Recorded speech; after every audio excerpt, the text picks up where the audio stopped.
मिलके होती थी कभी ईद भी दिवाली भी, अब ये हालत है कि डर डर के गले मिलते हैं। दुनिया के सबसे ताकतवर कहे जाने वाले मुस्लिम देश सऊदी अरब समेत कई मिडिल ईस्ट के देशों में जंग के साए के बीच ईद की नमाज अदा की गई। मक्का और मदीना में ईद की नमाज से पहले सुरक्षा के कड़े इंतजाम किए गए थे। इन शहरों के चारों तरफ एयर डिफेंस सिस्टम को एक्टिव मोड में रखा गया है।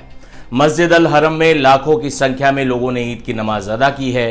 इसके बाद उन्होंने पूरे खित्ते में अमन चैन की दुआएं मांगी। इसी तरह संयुक्त अरब अमीरात, Qatar, Kuwait, Oman, Gaza, Syria, मिस्र, जॉर्डन समेत कई मुस्लिम देशों में भी बड़ी संख्या में लोगों ने ईद की नमाज अदा की। लेकिन इन देशों में सुरक्षा व्यवस्था सामान्य से कहीं अधिक कड़ी थी। कई जगहों पर मस्जिदों के बाहर अतिरिक्त सुरक्षा बल तैनात थे। इस बार की ईद सिर्फ खुशी का त्योहार नहीं रही, बल्कि एक तरह से दुआ और सब्र का प्रतीक बन गई।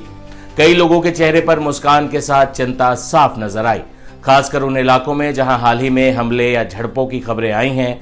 वहां लोगों ने अपने और अपने परिवार की सलामती के लिए दुआएं भी मांगी। इस बार ईद अजब अजाब के बीच आई है। दुनिया में जंग के कई मोर्चे खुले हुए हैं। दर्जनों देशों पर हमले हुए हैं।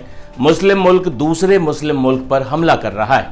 तेहरान से लेकर गजा तक, तेल अवीव से लेकर काबुल तक, लेबनान से लेकर पाकिस्तान तक हर तरफ मातम है या डर है।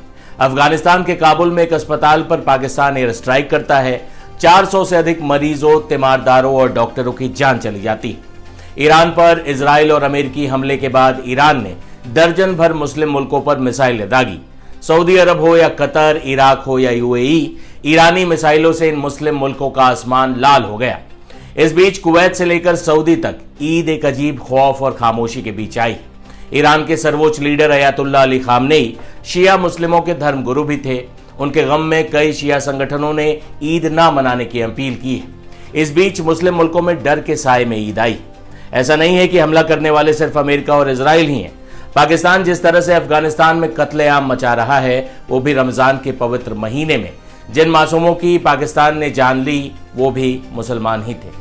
रमजान का पवित्र महीना जो सब्र, इंसानियत और अपने मूल स्वरूप में लौटने की कवायद का महीना है, जियारत का महीना है, उसे कत्लो गारत का महीना बना दिया गया है। ईद उल फितर भारत में 21 मार्च को मनाया जाएगा। ईद एक अरबी शब्द है जो आवर्तन या लौटने की भावना को दर्शाता है। ईद यानी लौटने वाला त्योहार, हर साल आने वाला खुशी का दिन।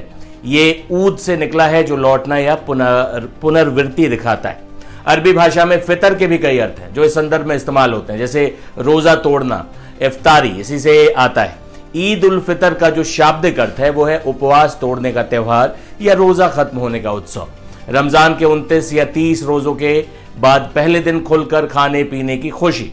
फितर का जो अर्थ है वो फितरत से आता है, जिसका अर्थ है मूल स्वभाव, प्रकृति या पवित्र अवस्था में लौटना।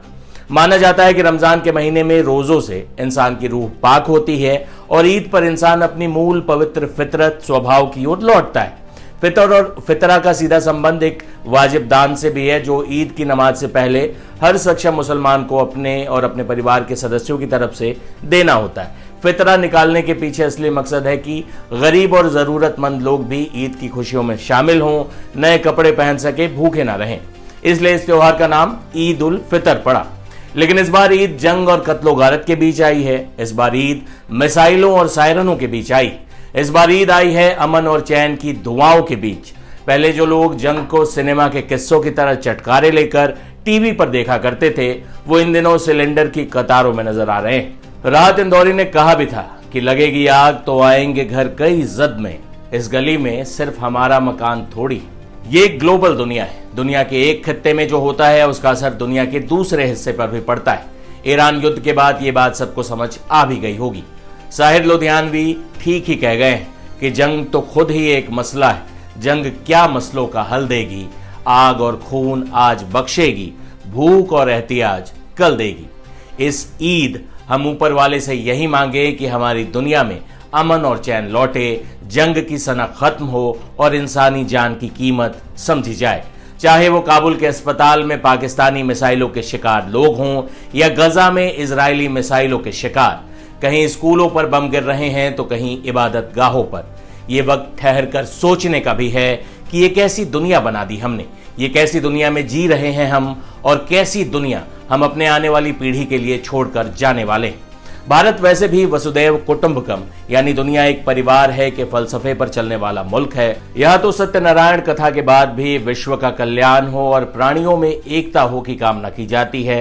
यहाँ नमाज भी शांति और मोहब्बत की दुआ के साथ पढ़ी जाएगी। लेकिन इस बार ईद पर सबसे बड़ा सवाल यही है कि ये जंग थमेगी कब।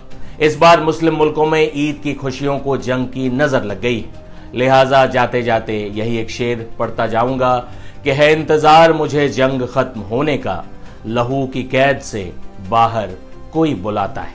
आप सभी को ईद की ढेरों मुबारकबाद और इसी एक दुआ के साथ कि हमारी दुनिया में ये जंग की सनक खत्म हो और शांति और अमन चैन लौटे। आप अपनी राय हमें कमेंट बॉक्स में जरूर बताएं। आप इस वक्त जो दुनिया के हालात हैं उस बारे में क्या सोचते हैं और आप अपनी ईद कैसे मना रहे हैं, ईदी में आप क्या चाहते हैं। अपनी तमाम बातें आप कमेंट बॉक्स में लिख सकते हैं। आपके कमेंट हमें हौसला देते हैं और अगले वीडियो में हम उन्हें शामिल करने की भी कोशिश करेंगे। देश दुनिया की तमाम खबरों के लिए आप बने रहें टाइम्स नाउ भारत डिजिटल के साथ। शुक्रिया।